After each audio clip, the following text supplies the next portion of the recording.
اسی طرح حضرت علی رضی اللہ تعالیٰ عنہ وہ بھی حضرت امیر معاویہ رضی اللہ تعالیٰ عنہ کی شان بیان کیا کرتے تھے۔ حضرت علی رضی اللہ تعالیٰ عنہ کا ایک خطبہ ہے، اس کا ایک اقتباس ہے، فرمانے لگے کہ ہمارا رب ایک ہے، ہمارا رسول ایک ہے، ہمارا دین ایک ہے، اور ہم اللہ اور اس کے رسول پر ایمان لانے میں ایک دوسرے سے زیادہ نہیں ہیں، پھر صرف ایک نقطے پر ہمارا اختلاف ہے، اس کے علاوہ ہمارا کوئی اختلاف نہیں ہے، ہم اسلامی بھائی ہیں۔ اس طرح حضرت علی رضی اللہ تعالیٰ عنہ بھی ان کی شان بیان کرتے تھے، اور حضرت امیر معاویہ رضی اللہ تعالیٰ عنہ خود حضرت علی رضی اللہ تعالیٰ عنہ کی شان بھی بیان کرتے تھے، اور دوسرے لوگوں کو اپنی مجلس میں کھڑا کرتے تھے کہ حضرت علی کی شان بیان کرو۔ زرار رضی اللہ تعالیٰ عنہ کو انہوں نے کہا کہ کھڑے ہو جاؤ، حضرت علی رضی اللہ تعالیٰ عنہ کی شان بیان کرو۔ انہوں نے کہا کہ میں نہیں کرتا، انہوں نے کہا نہیں کرو، تو وہ کھڑے ہو گئے اور انہوں نے حضرت امیر معاویہ رضی اللہ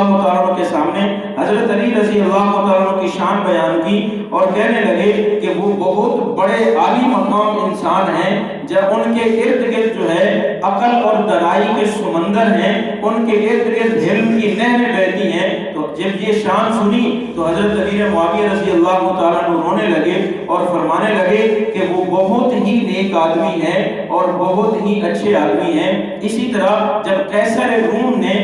حملہ کرنے کا ارادہ کیا